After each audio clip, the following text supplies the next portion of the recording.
ಒಮ್ಮೆ ಊಹಿಸ್ಕೊಳ್ಳಿ, ಆಮ್, ಕೇವಲ ಒಂದು ಹೊಸ ಫೆರಾರಿ ಕಾರಿನ ಕೀಲಿ ಕೈಗೆ ಸಿಕ್ಕಿದೆ ಅಂತ. ಎಂಜಿನ್ ಸದ್ದು ಕೇಳಿದ್ರೆ ಮೈ ರೋಮಾಂಚನ ಆಗತ್ತೆ.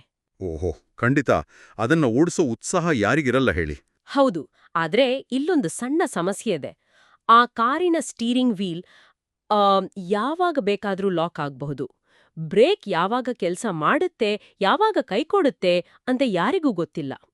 ಇಂಥ ಪರಿಸ್ಥಿತಿಯಲ್ಲಿ ಆ ಕಾರನ್ನ 100 ಕಿಲೋಮೀಟರ್ ವೇಗದಲ್ಲಿ ಯಾರಾದ್ರೂ ಓಡಿಸ್ತಾರಾ? ಅಯ್ಯೋ, ಖಂಡಿತ ಇಲ್ಲ. ವಿವೇಕ ಇರೋರು ಯಾರು ಆ ಸಾಹಸಕ್ಕೆ ಕೈ ಹಾಕಲ್ಲ. ಎಷ್ಟೇ ಅದ್ಭುತ ಕಾರು ಆಗಿದ್ರೂ ನಿಯಂತ್ರಣ ಇಲ್ಲದ ವೇಗ ಯಾವತ್ತಿದ್ರೂ ದೊಡ್ಡ ಅನಾಹುತನೇ ತರುತ್ತೆ. ನಿಖರವಾಗಿ. ಮತ್ತು ಇದೇ ಪರಿಸ್ಥಿತಿ 2026ರ ಏಪ್ರಿಲ್ ತಿಂಗಳಲ್ಲಿ ಸಿಂಹರಾಶಿಯವರಿಗೆ ಎದುರಾಗ್ತಾ ಇದೆ ಅಂತ ತಜ್ಞರು ಹೇಳ್ತಾ ಇದ್ದಾರೆ. ನಾವಿವತ್ತು ವಿಎಂಕೆ ಆಸ್ಟ್ರೋ ನ್ಯೂಮರಾಲಜಿ ಚಾನೆಲ್ ನೀಡಿರುವ ಸಿಂಹರಾಶಿಯ ಮಾಸಫಲಗಳನ್ನ ಆಳವಾಗಿ ಅಧ್ಯಯನ ಮಾಡ್ತಾ ಇದ್ದೀವಿ. ಹೌದು, ಇದು ಕೇವಲ ಒಂದು ಸಾಮಾನ್ಯ ಭವಿಷ್ಯವಾಣಿಯಲ್ಲ. ಇದೊಂದು ರೀತಿ ಆಳವಾದ ಕೈಪಿಡಿ ಅಂತಾನೆ ಹೇಳ್ಬೋದು. ನಿಜ. ಅತಿಯಾದ ಮಹತ್ವಾಕಾಂಕ್ಷೆ ಆಮೇಲೆ ಗೊಂದಲಮಯವಾದ ನಿರ್ಧಾರಗಳು ಒಟ್ಟಿಗೆ ಬಂದಾಗ ನಮ್ಮ ವೃತ್ತಿ, ಆರ್ಥಿಕತೆ ಮತ್ತೆ ಆರೋಗ್ಯವನ್ನ ಹೇಗೆ ನಿಭಾಯಿಸಬೇಕು ಅನ್ನೋದಕ್ಕೆ ಇದೊಂದು ಸ್ಪಷ್ಟ ಮಾರ್ಗದರ್ಶಿ. ಬನ್ನಿ, ಈ ಆಳವಾದ ಚರ್ಚೆಯಲ್ಲಿ ಇದನ್ನೆಲ್ಲ ಒಂದೊಂದಾಗಿ ಬಿಡಿಸಿ ನೋಡೋಣ. ಖಂಡಿತ. ಈ ಚರ್ಚೆಯನ್ನು ಶುರು ಮಾಡೋದಕ್ಕೆ ನಾವು ಏಪ್ರಿಲ್ ತಿಂಗಳ ಆಕಾಶದ ನಕ್ಷೆಯನ್ನ ಸ್ವಲ್ಪ ಅರ್ಥ ಮಾಡ್ಕೋಬೇಕು. ಇಲ್ಲಿ ಎರಡು ವಿರುದ್ಧವಾದ ಶಕ್ತಿಗಳ ನಡುವೆ ದೊಡ್ಡ ಕಾದಾಟನೇ ನಡೀತಾ ಇದೆ. ಕಾದಾಟ ಅಂದ್ರೆ ಯಾವ ರೀತಿ? ಅಂದ್ರೆ ಒಂದು ಕಡೆ ವಿಪರೀತ ಶಕ್ತಿ ಇದ್ರೆ ಇನ್ನೊಂದು ಕಡೆ ಅಷ್ಟೇ ವಿಪರೀತವಾದ ಗೊಂದಲ ಇರುತ್ತೆ. ಮೂಲಗಳ ಪ್ರಕಾರ ಏಪ್ರಿಲ್ 13ರವರೆಗೆ ಸಿಂಹರಾಶಿಯ ಅಧಿಪತಿಯಾದ ಸೂರ್ಯ 8ನೇ ಮನೆಯಲ್ಲಿರ್ತಾನೆ. ಒಂದ್ ನಿಮಿಷ, ನೀವು ಈ 8ನೇ ಮನೆ ಅಥವಾ ಅಷ್ಟಮ ಸ್ಥಾನ ಅಂತ ಪದೇ ಪದೇ ಹೇಳ್ತಾ ಇದ್ದೀರಾ. ಅಸ್ಲಿಗೆ 8ನೇ ಮನೆ ಅಂದ್ರೆ ಏನು? ಅದೇಕೆ ಇಷ್ಟೊಂದು ಗೊಂದಲ ಸೃಷ್ಟಿ ಮಾಡ್ತಾ ಇದೆ? ಒಳ್ಳೆ ಪ್ರಶ್ನೆ. ಜ್ಯೋತಿಷ್ಯದಲ್ಲಿ 8ನೇ ಮನೆ ಅಂದ್ರೆ ಅದು ದಿಢೀರ್ ಬದಲಾವಣೆಗಳು ಮತ್ತೆ ಅಡೆತಡೆಗಳ ಸ್ಥಾನ. ಅದನ್ನ ಒಂದು ರೀತಿಯಲ್ಲಿ ಕತ್ಲೆ ಕೋಣೆ ಅಂತ ಕರಿಬೋದು. ಹೋ, ಕತ್ತಲೆಯ ಕೋಣೆ ಅಂದ್ರೆ ಅಲ್ಲಿ ಏನು ನಡೀತಾ ಇದೆ ಅಂತ ನಮಗ್ ಸ್ಪಷ್ಟವಾಗಿ ಕಾಣಿಸಲ್ಲ ಅಂತನಾ? ಹೌದು, ಅಲ್ಲಿ ಏನೇ ನಡೆದ್ರೂ ಅದು ನಮ್ಮ ನಿಯಂತ್ರಣದಲ್ಲಿರೋದಿಲ್ಲ. ಅಂತಹ ಜಾಗದಲ್ಲಿ ಸೂರ್ಯ ಇರ್ತಾನೆ ಅಂದ್ರೆ ಅನಿರೀಕ್ಷಿತ ಘಟನೆಗಳು ಮತ್ತೆ ಮಾನಸಿಕ ಒತ್ತಡ ಏರ್ಪಡುತ್ತೆ. ಏಪ್ರಿಲ್ 13ರವರೆಗೆ ಇದೇ ಪರಿಸ್ಥಿತಿ ಇರುತ್ತೆ. ಅಂದ್ರೆ ಮೊದಲ 2 ವಾರ ಸಿಂಹರಾಶಿಯವರ ಶಕ್ತಿ ಮತ್ತೆ ಆತ್ಮವಿಶ್ವಾಸ ಆ ಕತ್ತಲೆಯ ಕೋಣೆಯಲ್ಲಿ ಬಂದಿಯಾದ ಹಾಗೆ ಇರುತ್ತಲ್ವಾ? ಎಕ್ಸಾಕ್ಟ್ಲಿ. ಆದರೆ ಏಪ್ರಿಲ್ 14ನೇ ತಾರೀಕು ಬಹುದೊಡ್ಡ ಬದಲಾವಣೆ ಆಗುತ್ತೆ. ಸೂರ್ಯ ಆ 8ನೇ ಮನೆಯಿಂದ ಹೊರಬಂದು 9ನೇ ಮನೆಯಾದ ಮೇಷರಾಶಿಗೆ ಪ್ರವೇಶ ಮಾಡ್ತಾನೆ. ಓ, ಮೇಷರಾಶಿಗೆ. ಅಂದ್ರೆ ಅಲ್ಲಿ ಸೂರ್ಯ ಅತ್ಯಂತ ಬಲಶಾಲಿ. ಇದನ್ನೇ ಉಚ್ಚಸ್ಥಿತಿ ಅಂತ ಕರೆಯೋದಲ್ವಾ? ಹೌದು, ಉಚ್ಚಸ್ಥಿತಿ. ಇದು ಬಹಳ ಪವರ್ಫುಲ್ ಆದಂತ ಒಂದು ಸ್ಥಾನಮಾನ. ಇದನ್ನ ನಾನು ಒಂದು ಉದಾಹರಣೆ ಮೂಲಕ ವಿವರಿಸೋಕೆ ಇಷ್ಟಪಡ್ತೀನಿ. ಒಂದು ದೊಡ್ಡ ಕಂಪನಿಯ ಸಿಇಒ ಬಹಳ ದಿನಗಳ ಕಾಲ ರಜೆ ಮೇಲೆ ಹೋಗಿರ್ತಾರೆ ಅಂತ ಇಟ್ಕೊಳ್ಳಿ. ಆಫೀಸ್ನಲ್ಲಿ ಎಲ್ಲರೂ ಒಲ್ಲದು ಮನಸ್ಸಿನಿಂದ ಕೆಲಸ ಮಾಡ್ತಾ ಇರ್ತಾರೆ. ಸಹಜ ಅಲ್ವಾ? ಬಾಸ್ ಇಲ್ಲ ಅಂದ್ರೆ ಹಾಗೆ. ನಿಜ. ಆದ್ರೆ ಇದ್ದಕ್ಕಿದ್ದಂತೆ ಆ ಸಿಇಒ ರಜೆ ಮುಗಿಸಿ ಮತ್ತೆ ಕಚೇರಿಗೆ ಮರಳಿ ಬಂದು ತಮ್ಮ ಕುರ್ಚಿಯ ಮೇಲೆ ಕೂತು ಅಧಿಕಾರ ವಹಿಸ್ಕೊಂಡ್ರೆ ಹೇಗಿರುತ್ತೆ? ಇಡೀ ಆಫೀಸ್ ವಾತಾವರಣನೇ ಬದಲಾಗಿಬಿಡುತ್ತೆ. ಅದೇ, ದಿಢೀರಂತ ಶಕ್ತಿ, ಆತ್ಮವಿಶ್ವಾಸ ಎಲ್ಲರಲ್ಲೂ ಹೆಚ್ಚಾಗತ್ತೆ. ಇದು ಸೂರ್ಯ ಮೇಷರಾಶಿಗೆ ಬಂದಾಗ ಆಗುವಂತಹ ಪ್ರಭಾವ ಅಲ್ವಾ? 100ಕ್ಕೆ 100 ಸತ್ಯ. ಆ ಸಿಇಒ ಮರಳಿದಾಗ ಕೆಲಸದಲ್ಲಿ ಸಹಜವಾಗಿಯೇ ಒಂದು ವೇಗ ಬರುತ್ತೆ. ಸೂರ್ಯ ಅಂದ್ರನೇ ಶಕ್ತಿ, ಅಧಿಕಾರ ಮತ್ತು ನಾಯಕತ್ವ. ಖಂಡಿತ.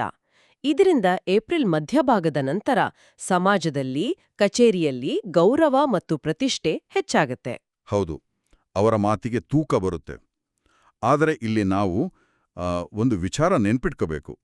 ಸಿಇಒ ಮರಳಿ ಬಂದ ತಕ್ಷಣ ಹಳೆಯ ಬಾಕಿ ಉಳಿದಿರೋ ಎಲ್ಲ ಪ್ರಾಜೆಕ್ಟ್ಗಳನ್ನ ಒಂದೇ ದಿನದಲ್ಲಿ ಮುಗಿಸ್ಬಿಡ್ಬೇಕು ಅಂತ ಓಡಿದ್ರೆ ಏನಾಗುತ್ತೆ? ಖಂಡಿತ ತಪ್ಪುಗಳಾಗೇ ಆಗುತ್ತೆ. ಅದೇ, ಶಕ್ತಿ ಹೆಚ್ಚಾದಾಗ ಮನುಷ್ಯರು ಸ್ವಲ್ಪ ಆತುರ ಪಡುವ ಸಾಧ್ಯತೆ ಇರುತ್ತೆ. ಗ್ರಹಸ್ಥಿತಿಗಳು ಇಲ್ಲಿ ನಿಧಾನವೇ ಪ್ರಧಾನ ಅನ್ನೋ ಸೂತ್ರವನ್ನು ಪಾಲಿಸೋಕೆ ಸೂಚಿಸ್ತಾ ಇವೆ. ಅಂದ್ರೆ ಶಕ್ತಿ ಬಂದ ತಕ್ಷಣ ಎಲ್ಲರೂ ಸೂಪರ್ಮ್ಯಾನ್ ತರ ಹಾರೋಕೆ ಟ್ರೈ ಮಾಡಬಾರ್ದು ಅಂತ. ಹೌದು, ಆತುರಬಾರ್ದು. ಪ್ರತಿಯೊಂದು ಹೆಜ್ಜೆನೂ ಪ್ಲಾನ್ ಮಾಡಿ ಇಡಬೇಕು. ವಿಚಾರಕ್ಕೆ ಬಂದ್ರೆ ಆ ಆಫೀಸ್ನಲ್ಲಿ ನಿರೀಕ್ಷೆಗಳು ಹೆಚ್ಚಾಗತ್ತೆ. ಮ್ಯಾನೇಜ್ಮೆಂಟ್ ಕಡೆಯಿಂದ ಹೊಸ ಟಾರ್ಗೆಟ್ಗಳು ಸಿಗುತ್ತೆ. ಹೌದು, ಹೊಸ ಪ್ರಾಜೆಕ್ಟ್ ಬರೋ ಸಾಧ್ಯತೆ ಇದೆ ಅಥವಾ ಟೀಮ್ ಲೀಡ್ ಆಗುವ ಅವಕಾಶ ಕೂಡ ಸಿಗಬಹುದು ಅಂತ ಮೂಲಗಳು ಹೇಳ್ತಾ ಇವೆ. ನಿರುದ್ಯೋಗಿಗಳಿಗೆ 2ನೇ ವಾರದ ನಂತರ ಸ್ನೇಹಿತರ ಮೂಲಕ ಅಥವಾ ಲಿಂಕ್ಡ್ಇನ್ ಮೂಲಕ ಕೆಲಸದ ಅವಕಾಶಗಳು ಒದಗಿ ಬರುತ್ತೆ. ಇದು ಸೂರ್ಯನ ಪಾಸಿಟಿವ್ ಪ್ರಭಾವ. ಆದರೆ ಅವಕಾಶಗಳು ಹೆಚ್ಚಾದಂತೆ ಆಫೀಸ್ ಪಾಲಿಟಿಕ್ಸ್ ಕೂಡ ಹೆಚ್ಚಾಗುತ್ತೆ. ಇಲ್ಲಿ ಫೆರಾರಿ ಕಾರಿನ ಲಾಕ್ ಆದ ಸ್ಟೀರಿಂಗ್ ಕತೆ ಶುರುವಾಗುತ್ತೆ ನೋಡಿ. ಅಯ್ಯೋ, ಅದೇನು ಅಂತ ಸ್ವಲ್ಪ ಬಿಡಿಸಿ ಹೇಳ್ತೀರಾ?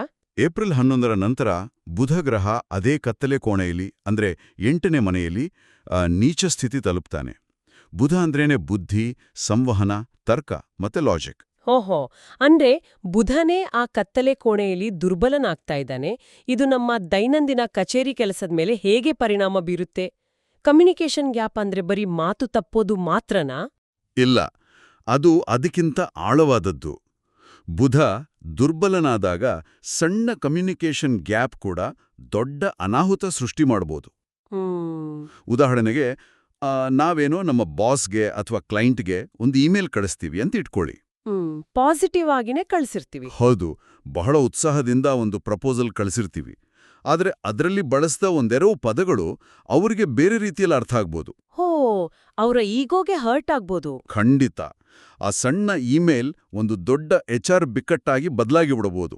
ನಾವು ಹೇಳಕ್ ಹೊರಟಿದ್ದು ಒಂದು, ಎದುರಿನವರಿಗೆ ಅರ್ಥ ಆಗಿದ್ದು ಇನ್ನೊಂದು. ಆದರೆ ಇಲ್ಲೊಂದು ಬಲವಾದ ವಾದ ಇದೆ. ಒಂದೆಡೆ ಸೂರ್ಯನಿಂದಾಗಿ ವಿಪರೀತ ಉತ್ಸಾಹ ಇದೆ, ಆಫೀಸ್ಗೆ CEO ಮರಳಿದ್ದಾರೆ ಅಂತ ನಾವು ಹೇಳಿದ್ವಿ. ಹೌದು, ಹೇಳಿದ್ವಿ. ಸೂರ್ಯ ಉಚ್ಚ ಸ್ಥಿತಿಯಲ್ಲಿದ್ದಾನೆ ಅಂದ್ರೆ ವ್ಯಾಪಾರದಲ್ಲಿ ಒಂದು ದೊಡ್ಡ ಹೆಜ್ಜೆ ಇಡೋಕೆ ಅಥವಾ ರಿಸ್ಕ್ ತಗೊಳ್ಳೋಕೆ ಇದೇ ಸರಿಯಾದ ಸಮಯ ಅಲ್ವಾ? ವಿಪರೀತ ಕಾನ್ಫಿಡೆನ್ಸ್ ಇರುವಾಗ ನಾವ್ ಯಾಕೆ ಬ್ರೇಕ್ ಹಾಕ್ಬೇಕು? ಹೊಸ ಬ್ರಾಂಚ್ ತೆರೆಯೋದು, ಅದ್ಭುತ ಐಡಿಯಾಗಳು ಬರುವಾಗ ಅದನ್ನ ತಡೆಯೋದು ಎಷ್ಟು ಸರಿ? ಏನ್ ಗೊತ್ತಾ, ನಿಮ್ಮ ವಾದ ಮೇಲ್ನೋಟಕ್ಕೆ ಸರಿ ಅಂತಾನೆ ಅನ್ಸುತ್ತೆ. ಆದ್ರೆ ಬಿಸ್ನೆಸ್ ಕೇವಲ ಉತ್ಸಾಹದ ಮೇಲೆ ನಡೆಯಲ್ಲ. ಅದು ನಿಖರವಾದ ಪ್ಲಾನಿಂಗ್ ಮತ್ತು ಎಕ್ಸಿಕ್ಯೂಷನ್ ಮೇಲೆ ನಿಂತಿದೆ. ಹೌದು, ಪ್ಲಾನಿಂಗ್ ಬಹಳ ಮುಖ್ಯ. ಸೂರ್ಯ ನಮಗೆ ನಾನು ಆಕಾಶವನ್ನೇ ಮುಟ್ಟಬಲ್ಲೆ ಅನ್ನೋ ಆತ್ಮವಿಶ್ವಾಸ ಕೊಡ್ತಾನೆ. ಆದರೆ ಆಕಾಶ ಮುಟ್ಟೋಕೆ ಬೇಕಾದ ಏಣಿಯನ್ನ ನಿರ್ಮಾಣ ಮಾಡೋನು ಬುಧ. ವಾವ್, ಇದು ಬಹಳ ಚೆನ್ನಾಗಿದೆ ಅಲ್ವಾ? ಬುಧನೇ ದುರ್ಬಲನಾಗಿರುವಾಗ ನಮ್ಮತ್ರ ಶಕ್ತಿ ಇದೆ, ಅದೇ ಸರಿಯಾದ ಪ್ಲಾನ್ ಇಲ್ಲ. ಹೊಸ ಬ್ರಾಂಚ್ ತೆರೆಯೋಕೆ ಹೋಗ್ಬೋದು, ಆದರೆ ಅಗ್ರಿಮೆಂಟ್ ಪೇಪರ್ನಲ್ಲಿರೋ ಸಣ್ಣ ಲೀಗಲ್ ಕ್ಲಾಸ್ ಓದೋಕ್ ಮರ್ತು ಬಿಡ್ಬೋದು. ಓ, ಅದರಿಂದ ಡೀಲ್ಗಳು ಅನ್ಕೊಂಡ ಟೈಮ್ಗೆ ಮುಗಿದೆ ಡಿಲೇ ಆಗ್ಬೋದೋ? ನಿಖರವಾಗಿ. ಕೇವಲ ಭಾವನೆಗಳ ಆಧಾರದ ಮೇಲೆ ನಮ್ಮ ಬಳಿ ಶಕ್ತಿ ಇದೆ ಅನ್ನೋ ಓವರ್ ಕಾನ್ಫಿಡೆನ್ಸ್ನಲ್ಲಿ ದೊಡ್ಡ ಮೊತ್ತದ ಲೋನ್ ತಗೊಂಡು ಬಿಸ್ನೆಸ್ ಮಾಡಿದ್ರೆ ಅಪಾಯ ಗ್ಯಾರಂಟಿ.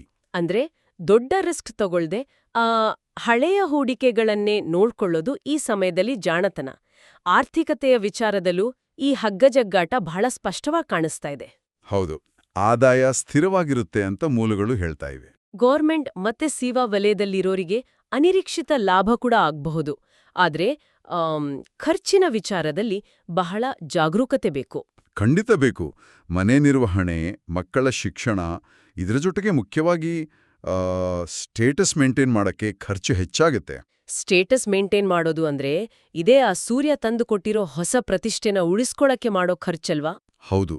ಬುಧ ದುರ್ಬಲನಾಗಿರುವಾಗ ಲೆಕ್ಕಾಚಾರಗಳು ಕೈಕೊಡುತ್ತೆ. ಬೇರೆಯವರ ಕಣ್ಣಲ್ಲಿ ದೊಡ್ಡವರಾಗಿ ಕಾಣಿಸ್ಕೊಳ್ಳೋಕೆ ಅಂತ ಮಾಡೋ ಅನಗತ್ಯ ಖರ್ಚುಗಳು ನಮ್ಮ ಜೇಬನೇ ಖಾಲಿ ಮಾಡ್ಬೋದು. ಹಣ ಬರುತ್ತೆ, ಆದ್ರೆ ಎಲ್ಲಿ ಸೋರಿ ಹೋಗ್ತಾ ಇದೆ ಅಂತ ನಮಗೆ ಗೊತ್ತಾಗಲ್ಲ. ಇದು ನಿಜಕ್ಕೂ ಎಚ್ಚರಿಕೆಯ ಗಂಟೆ. ಇನ್ನು ಈ ವೃತ್ತಿ ಜೀವನದ ಒತ್ತಡ ಕೇವಲ ಆಫೀಸ್ಗೆ ಸೀಮಿತ ಆಗಿರಲ್ಲ. ಇದು ನಮ್ಮ ಮನೆಯ ಹೊಸ್ತಿಲನ್ನ ದಾಟಿ ಡೈನಿಂಗ್ ಟೇಬಲ್ವರೆಗೂ ಬರುತ್ತೆ. ಹೌದು, ಪರ್ಸನಲ್ ಲೈಫ್ ಮೇಲೂ ಎಫೆಕ್ಟ್ ಆಗುತ್ತೆ. ಮೂಲಗಳ ಪ್ರಕಾರ 7ನೇ ಮನೆ ಅಧಿಪತಿಯು ಅದೇ 8ನೇ ಮನೆಯಲ್ಲಿ, ಅಂದ್ರೆ ಆ ಕತ್ತಲೆ ಕೋಣೆಯಲ್ಲಿ ಇರೋದ್ರಿಂದ ದಂಪತಿಗಳ ನಡುವೆ ಭಿನ್ನಾಭಿಪ್ರಾಯಗಳು ಸ್ಫೋಟಗೊಳ್ಳೋ ಸಾಧ್ಯತೆ ಇರುತ್ತೆ. ಹೌದು.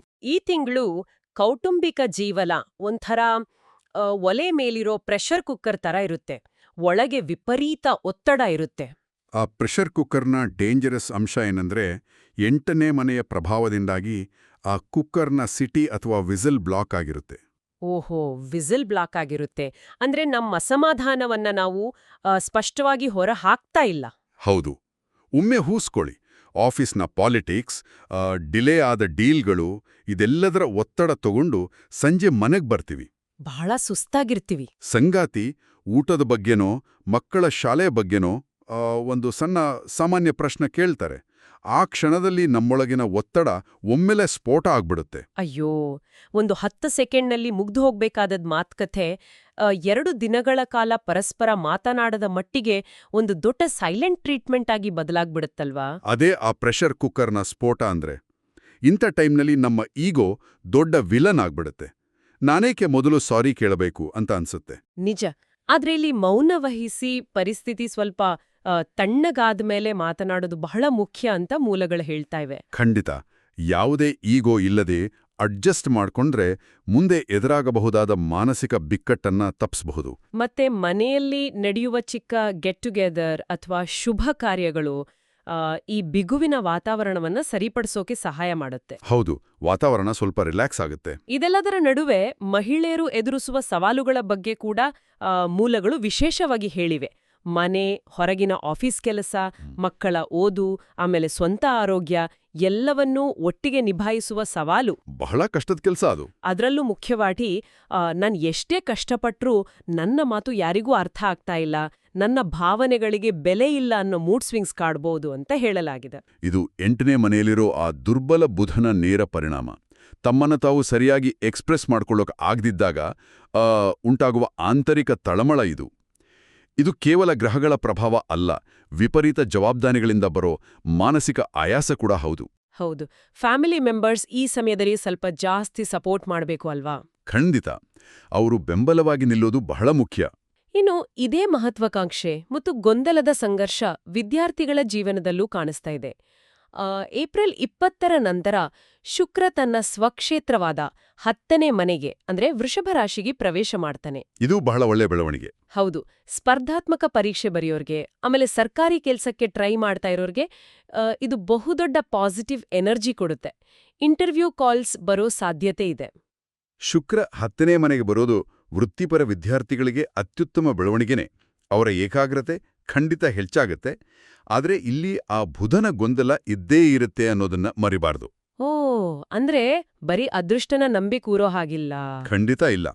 ಯಾರೂ ಪ್ರಾಮಾಣಿಕವಾಗಿ ವ್ಯವಸ್ಥಿತವಾಗಿ ಟೈಮ್ ಟೇಬಲ್ ಹಾಕ್ಕೊಂಡು ಓದುತ್ತಾರೋ ಅವರಿಗೆ ಮಾತ್ರ ಗ್ರಹಗತಿಗಳು ಸಹಾಯ ಮಾಡುತ್ತೆ. ಸಣ್ಣ ನಿರ್ಲಕ್ಷ್ಯ ಕೂಡ ಆ ಪರೀಕ್ಷೆಯಲ್ಲಿ ದೊಡ್ಡ ಬೆಲೆ ತರುವ ಹಾಗೆ ಮಾಡಬಹುದು. ಇದು ವಿದ್ಯಾರ್ಥಿಗಳಿಗೆ ಬಹಳ ಮುಖ್ಯವಾದ ಕಿವಿಮಾತು. ನಾವು ಕೆಲಸ, ಹಣ, ಕುಟುಂಬ, ವಿದ್ಯಾರ್ಥಿಗಳ ಭವಿಷ್ಯ ಇದ್ರ ಬಗ್ಗೆಲ್ಲ ಮಾತಾಡಿದ್ವಿ. ಆದ್ರೆ ಈ ಫೆರಾರಿ ಕಾರನ್ನ ಓಡಿಸಕ್ಕೆ ಡ್ರೈವರ್ ಆರೋಗ್ಯವಾಗಿರ್ಬೇಕಲ್ವಾ? ಹೌದು, ಡ್ರೈವರ್ ಫಿಟ್ ಆಗಿರ್ಬೇಕು. ನಮ್ಮ ದೇಹದ ಆರೋಗ್ಯ ಚೆನ್ನಾಗಿದ್ರೆ ಮಾತ್ರ ನಾವು ಈ ಒತ್ತಡದ ಜೀವನವನ್ನ ನಿಭಾಯಿಸೋಕೆ ಸಾಧ್ಯ. 4ನೇ ಮನೆಯ ಅಧಿಪತಿಯಾದ ಕುಜ ಅದೇ 8ನೇ ಮನೆಯಲ್ಲಿರೋದ್ರಿಂದ ಆರೋಗ್ಯದ ಬಗ್ಗೆ ಬಹಳ ಎಚ್ಚರಿಕೆ ವಹಿಸಬೇಕು. ಕುಜ ಅಂದ್ರೆ ಅಗ್ನಿತತ್ವದ ಗ್ರಹ. ಅವನು ಆ ಕತ್ತಲೆಯ ಕೋಣೆಯಲ್ಲಿ ಅಂದ್ರೆ ಅಷ್ಟಮ ಸ್ಥಾನದಲ್ಲಿರುವಾಗ ದೇಹದಲ್ಲಿ ಉಷ್ಣಾಂಶ ಹೆಚ್ಚಾಗತ್ತೆ. ಜೊತೆಗೆ ರಹಸ್ಯವಾಗಿ ಕೆಲವು ಆರೋಗ್ಯ ಸಮಸ್ಯೆಗಳು ಕೂಡ ಶುರುವಾಗ್ಬೋದು. ಅದಕ್ಕಾಗಿಯೇ ನಿದ್ರಾಹೀನತೆ, ವಿಪರೀತ ತಲೆನೋವು, ಬಿಪಿ ಮತ್ತೆ ಹೃದಯಕ್ಕೆ ಸಂಬಂಧಿಸಿದ ಸಣ್ಣಪುಟ್ಟ ಸಮಸ್ಯೆಗಳು ಬರ್ಬೋದು ಅಂತ ಮೂಲಗಳು ಎಚ್ಚರಿಕೆ ಕೊಟ್ಟಿವೆ. ಹೌದು, ಪ್ರತಿದಿನ ಬೆಳಿಗ್ಗೆ ಬಿಸಿನೀರು ಕುಡಿಯೋದು, ವಾಕಿಂಗ್ ಮಾಡೋದು ಕಡ್ಡಾಯ. ಮತ್ತೆ ಕುಜ ರಕ್ತ ಹಾಗೂ ಮಾಂಸಖಂಡಗಳಿಗೆ ಸಂಬಂಧಪಟ್ಟ ಕಾರಕ ಆಗಿರೋದ್ರಿಂದ ವಾಹನ ಚಾಲನೆ ಮಾಡುವಾಗ್ಲೂ ವಿಪರೀತ ಎಚ್ಚರಿಕೆ ಇರಬೇಕು. ಜೊತೆಗೆ ತಾಯಿಯ ಆರೋಗ್ಯದ ಕಡೆನೂ ನಿಗಾ ವಹಿಸಬೇಕು ಅಂತ ಹೇಳಲಾಗಿದೆ. ಯಾವುದೇ ಸಣ್ಣ ಆರೋಗ್ಯ ಸಮಸ್ಯೆ ಆದರೂ ಅದನ್ನ ನಾಳೆ ನೋಡೋಣ ಅಂತ ಮುಂದೂಡದೆ ತಕ್ಷಣ ವೈದ್ಯರನ್ನ ಸಂಪರ್ಕಿಸೋದು ಇಲ್ಲಿನ ಪ್ರಮುಖ ಪಾಠ. ಈ ತಿಂಗಳು ಆಸ್ತಿ ಮತ್ತು ಹೂಡಿಕೆ ವಿಚಾರ ಕೂಡ ಪ್ರಸ್ತಾಪ ಆಗಿದೆ. ಹೊಸ ಲ್ಯಾಂಡ್ ಅಥವಾ ಫ್ಲಾಟ್ ತಗೊಳ್ಳೋ ಆಲೋಚನೆಗಳು ಬಹಳ ಬಲವಾಗಿ ಬರುತ್ತೆ. ಜೊತೆಗೆ ಪೂರ್ವಜರ ಆಸ್ತಿ ಮಾರಾಟದಿಂದ ದೊಡ್ಡ ಮಟ್ಟದ ಹಣ ಕೈ ಸೇರೋ ಸಾಧ್ಯತೆನೂ ಇದೆ. ಹೌದು, ಹಣ ಬರೋ ಸಾಧ್ಯತೆ ಇದೆ. ಆದ್ರೆ ಇಲ್ಲಿ ನನಗೊಂದು ನೇರವಾದ ಪ್ರಶ್ನೆ ಇದೆ. ಯಾರಿಗಾದ್ರೂ ದಿಢೀರ್ ಲಾಭ ಬರುತ್ತೆ ಅಂದ್ರೆ ಖಂಡಿತ ಕಣ್ಣು ಅರಳುತ್ತ. ಶೇರ್ ಮಾರ್ಕೆಟ್ನಲ್ಲಿ ಹಣ ಹಾಕಿದ್ರೆ ಡಬಲ್ ಆಗುತ್ತೆ ಅಂದ್ರೆ ಯಾರು ತಾನೇ ಬೇಡ ಅಂತಾರೆ? ಯಾರೂ ಬೇಡ ಅನ್ನಲ್ಲ. ಆದ್ರೆ ಈ ದಿಢೀರ್ ಲಾಭದ ಆಸೆ ಇಷ್ಟೊಂದು ಅಪಾಯಕಾರಿ ಯಾಕೆ? ಯಾಕಂದ್ರೆ ಆ ದಿಢೀರ್ ಲಾಭದ ಆಸೆ ನಮ್ಮ ಲಾಜಿಕ್ನ ಸಾಯಿಸ್ಬಿಡುತ್ತೆ. ಸೂರ್ಯ ಮತ್ತು ಕುಜನ ಪ್ರಭಾವದಿಂದ ಈಗಲೇ ಇನ್ವೆಸ್ಟ್ ಮಾಡಿ ನಾಳೆಯೇ ಶ್ರೀಮಂತರಾಗಬೇಕು ಅನ್ನೋ ಅಹಂಕಾರ ಮತ್ತೆ ಆತುರ ಬರುತ್ತೆ. ಆದ್ರೆ ಬುಧ ನೀಚ ಸ್ಥಿತಿಯಲ್ಲಿದ್ದಾನೆ ಅಲ್ವಾ? ಎಕ್ಸಾಕ್ಟ್ಲಿ.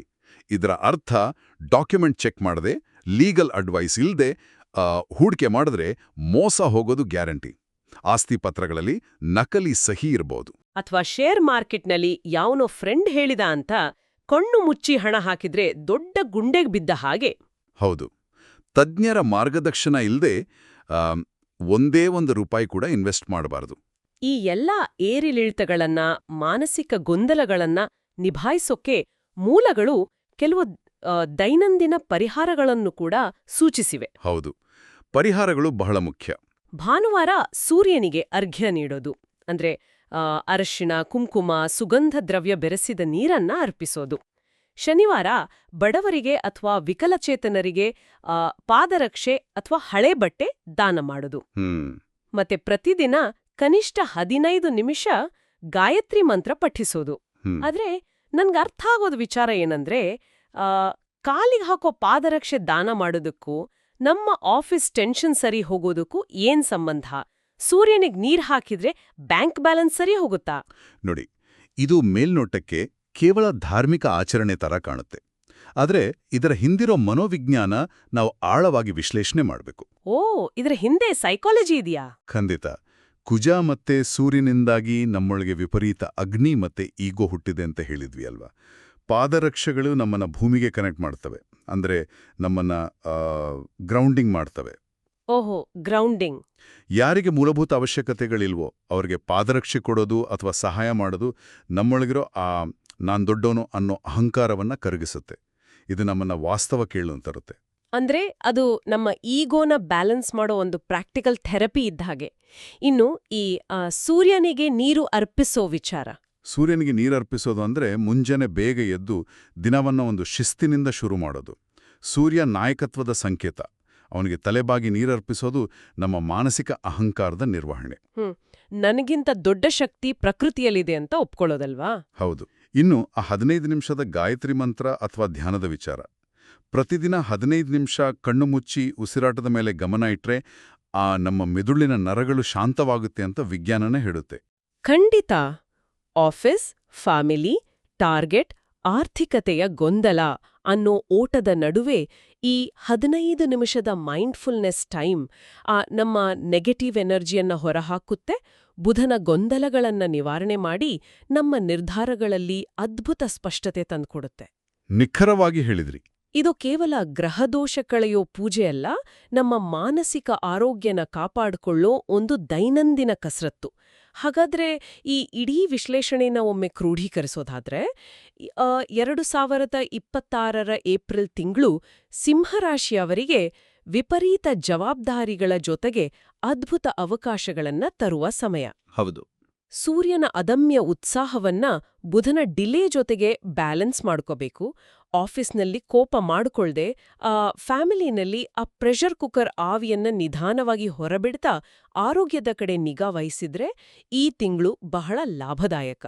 ಆತುರ ಪಡದೆ ಪ್ರತಿ ಹೆಜ್ಜೆ ಅಳೆದು ತೂಗಿ ಇಡೋದು, ದಾಖಲೆಗಳನ್ನ ಪರಿಶೀಲಿಸೋದು, ತಾಳ್ಮೆ ಕಳ್ಕೊಳ್ದಿರೋದು ಈ ಇಡೀ ತಿಂಗಳ ಮೂಲಮಂತ್ರ. ನಿಜ. ಈ ಆಳವಾದ ಅಧ್ಯಯನದ ಕೊನೆಯಲ್ಲಿ ನಾವೆಲ್ಲರೂ ಯೋಚಿಸಬೇಕಾದ ಒಂದು ಪ್ರಮುಖ ವಿಚಾರ ಇದೆ. ಜ್ಯೋತಿಷ್ಯವನ್ನ ಬರೀ ಭವಿಷ್ಯವಾಣಿಯಾಗಿ ನೋಡೋ ಬದಲು ಅದನ್ನೊಂದು ಮಾನಸಿಕ ಹವಾಮಾನ ವರದಿ ಅಂತ ನೋಡಿದ್ರೆ ಹೇಗೆ? ಬಹಳ ಅದ್ಭುತವಾದ ಆಲೋಚನೆ ಇದು.